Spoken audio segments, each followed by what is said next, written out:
نحمده ونصلي على رسوله الكريم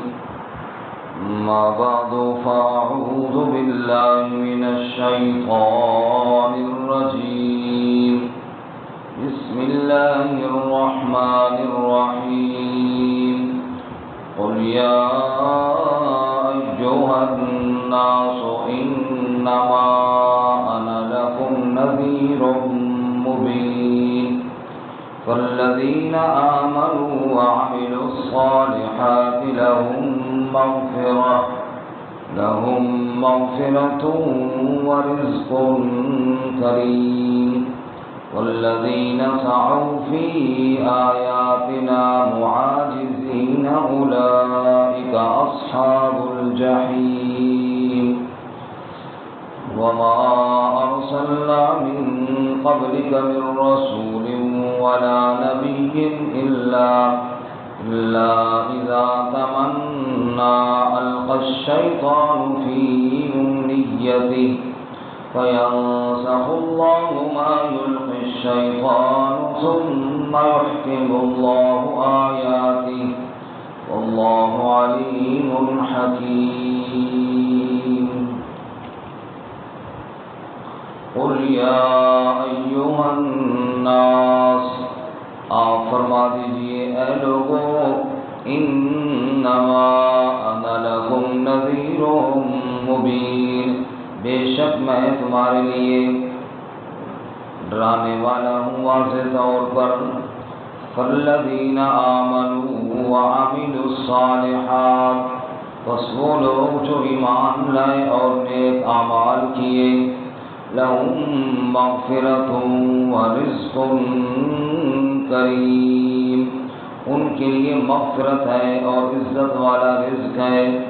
والذین سعوا فی آیاتنا معاجزین اور وہ لوگ جنہوں نے کوشش کی ہماری آیتوں میں عاجز کرنے والے اولئک اصحاب الجحیم یہی لوگ دوزخ والے ہیں وما ارسلنا من قبلك من رسول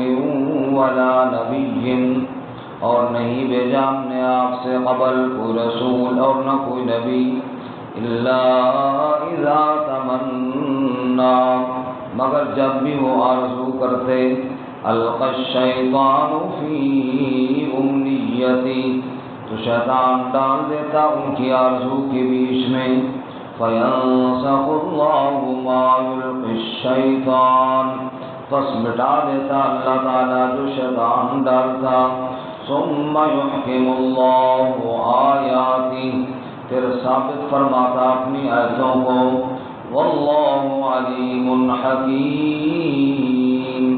اور اللہ تعالیٰ علم والا حکمت والا ہے سبحان ربک رب العزت عما یصفون وسلام على المرسلين والحمد لله رب العالمين اللهم صل على محمد وعلى آل محمد كما صليت على إبراهيم وعلى آل إبراهيم إنك حميد مجيد اللهم بارك على محمد وعلى آل محمد كما باركت على إبراهيم وعلى آل إبراهيم إنك حميد مجيد معزز سامعین سورۃ الحج کا 7واں رکوع آیات نمبر 49 سے لے کر 52 تک تلاوت کی ہیں اللہ رب العزت کے مطابق صحیح بیان کی توفیق عطا فرمائے اور ہمیں قرآن و سنت پر عمل کرنے کی توفیق عطا فرمائے اس سے قبل گزشتہ سبق میں تخفیف اور ڈرانے کے طور پر ہم نے اللہ تعالیٰ کے ارشادات پڑھے پہلے کئی قوموں نے جھٹلایا تو وہ تباہ و برباد ہوئی کئی کنویں ویران ہیں کئی محل برباد ہیں اگر لوگوں کے دل اندھے نہ ہوں تو بڑی عبرتیں ہیں اور بڑی نصیحتیں ہیں لیکن بعض لوگوں کا ایک مطالبہ ہم نے کل کے سبق میں پڑھا، وَيَسْتَعْجِلُونَكَ بِالْعَذَابِ، تو آپ صلی اللہ علیہ وسلم سے جلدی عذاب کا مطالبہ کرتے اور کہتے کہ عذاب لے کر آؤ، عذاب کب آئے گا؟ اس کے جواب میں آج کے سبق میں فرمایا، قُلْ يَا أَيُّهَا النَّاسُ إِنَّمَا أَنَا لَكُمْ نَذِيرٌ مُبِينٌ، آپ فرما دیجیے اے لوگوں، میں تو واضح طور پر ڈرانے والا ہوں، عذاب دینے والا میں نہیں، عذاب دینے والا تو اللہ ہے، میں تو اللہ کے عذاب سے ڈرانے والا ہوں، تو مجھ سے عذاب مانگتے ہو؟ تو دوسری بات یہاں پہ یا ایھا الناس، اے لوگوں، یہ آپ صلی اللہ علیہ وسلم کی عالمی رسالت کی بھی دلیل ہے۔ حضور اقدس صلی اللہ علیہ وسلم کی نبوت اور رسالت کسی ایک علاقے یا ایک قوم تک محدود نہیں، بلکہ یا ایھا الناس، اے لوگوں، جہاں تک انسانیت بستی ہے وہاں تک رسول اللہ صلی اللہ علیہ وسلم رسول بن رہا ہے۔ یہی فرق ہے کہ باقی انبیاء اپنی قوموں سے خطاب کرتے یا قوم فرماتے، اور آپ صلی اللہ علیہ وسلم یا ایھا الناس نے فرمایا۔ حضور نے فرمایا ارسلت الی الناس کافہ، مجھے اللہ تعالیٰ نے ساری انسانیت کے لیے کافی ہونے والا رسول بنایا ہے۔ قل یا ایھا الناس، آپ فرما دیجئے اے لوگوں، انما انا لکم نذیر مبین، بے شک میں تمہارے لیے واضح طور پر ڈرانے والا ہوں۔ فالذین آمنوا وعملوا الصالحات، پس وہ لوگ جو ایمان لائے اور نیک اعمال کیے، لہم مغفرۃ ورزق کریم، ان کے لیے مغفرت ہے۔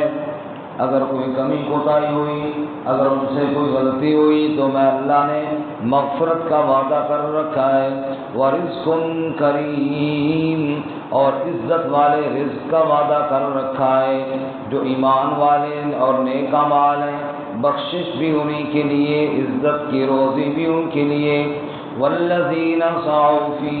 آیاتنا معاجزین،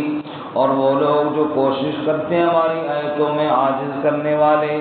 یعنی جن کا یہ مشن ہے اللہ کی آیات کا جواب دینا ہے، ہم نے کسی طریقے سے مقابلہ کرنا ہے اور ایسا جواب تیار کریں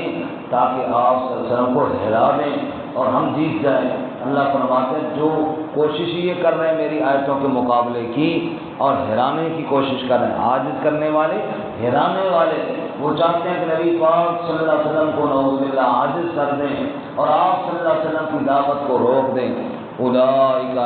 اصحاب الجحیم، یہی لوگ تو دوزخ والے ہیں، جہنم کا ایندھن یہی لوگ بنیں گے جو آیات الہیہ کا مقابلہ کرنے والے ہیں، نعوذ باللہ من ذالک۔ اب یہ لوگ مخالف کیسے ہوئے؟ اور جیسے کہ ہم نے پہلے بھی پڑھا، قومیں برباد ہوئی اور انبیاء کی دعوت سے انکار کیا اور کئی قومیں نیست و نابود ہو گئیں، اور یہ لوگ بھی رسول اللہ صلی اللہ علیہ وسلم سے عذاب کا مطالبہ کبھی کرتے ہیں، کبھی آیات کا جواب دینے کی کوشش کرتے ہیں اور مقابلہ کرنے کی کوشش کرتے ہیں۔ تو یہ کیوں ہوا کہ لوگ کیوں انبیاء کے مخالف ہو گئے اور کیوں اللہ کی آیتوں سے دور ہو گئے؟ اللہ نے بتایا وجہ یہ تھی کہ میرے نبی علیہ السلام،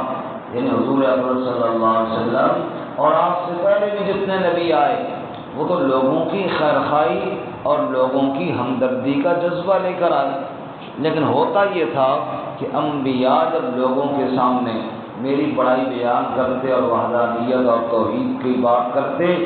اور ان کی تمنا یہ ہوتی کہ لوگ اس دعوت کو مان لیں۔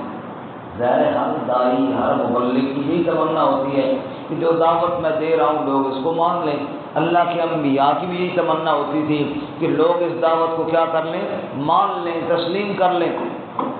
اللہ فرماتے ہیں ادھر انبیاء کی دعوت ہوتی اور ادھر بیچ میں شیطان کوئی شبہ ڈال دیتا، کوئی رکاوٹ لوگوں کے دلوں میں کوئی ابہام پیدا کر دیتا، کوئی شبہ اور ایک شکوک پیدا کر دیتا، ایک طرح کی شکوک پیدا کر دیتا۔ نتیجہ کیا نکلتا؟ لوگ شیطان کے ڈالے ہوئی وسوسوں میں مبتلا ہو جاتے اور انبیاء کی دعوت کو چھوڑ دیتے، لیکن جن کی قسمت میں ہدایت ہوتی اللہ شیطان کے وسوسے مٹا کر حق بات کو ثابت فرما دیتا اور انہیں ایمان کی توفیق مل جاتی۔ اللہ ہم سب کو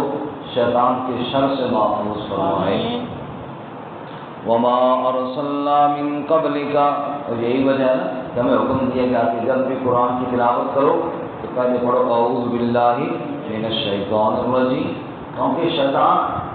بیچ میں وسوسے ڈالتا ہے،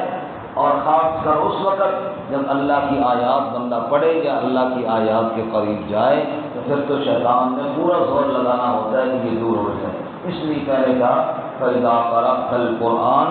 فَاسْتَعِذْ بِاللَّهِ مِنَ الشَّيْطَانِ الرَّجِيمِ۔ فرمایا وَمَا أَرْسَلْنَا مِن قَبْلِكَ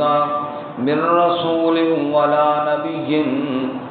آپ صلی اللہ علیہ وسلم سے پہلے جتنے رسول اور نبی آئے الا اذا تمنا، جب بھی وہ نبی اور رسول تمنا کرتے، اور نبی اور رسول کی تمنا کیا ہوتی ہے کہ لوگ ایمان لے آئیں۔ نبی کیا چاہتے ہیں؟ لوگ ایمان لے آئیں اور لوگ اس دعوت کو تسلیم کر لیں، اللہ کی آیات کو مان جائیں۔ جب بھی اللہ کے نبی اور رسول کی تمنا کرتے القى الشیطان فی امنیتی، شیطان باتیں ڈال دیتا ان کی آرزوؤں میں۔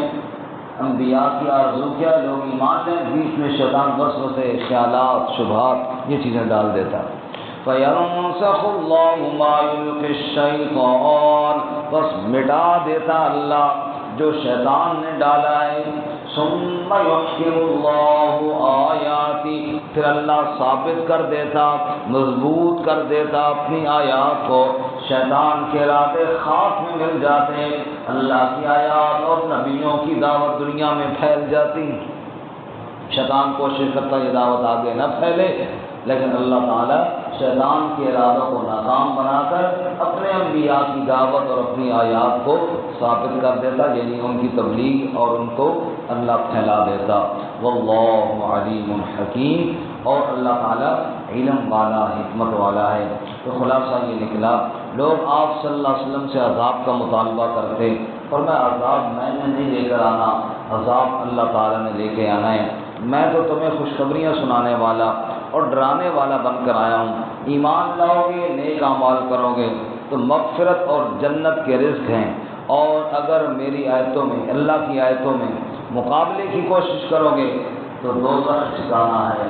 باقی مقابلہ وہی لوگ کرتے ہیں جن کے دلوں میں شیطان وسوسے ڈال کر اللہ کی آیات سے دور کر دیتا ہے۔ اللہ شیطان کے وسوسوں سے محفوظ فرمائے۔ اس کے آگے اب انشاءاللہ کل کے سبق میں پڑھیں گے، ایک طرف انبیاء کی دعوت، دوسری طرف شیطان کے وسواس، تو لوگوں کی کئی جماعتیں بن گئیں، 4 قسم کے لوگ ہو گئے، وہ انشاءاللہ ہم کل پڑھیں گے۔ اللہ تعالیٰ ہمیں قرآن و سنت پہ عمل کی توفیق عطا فرمائے۔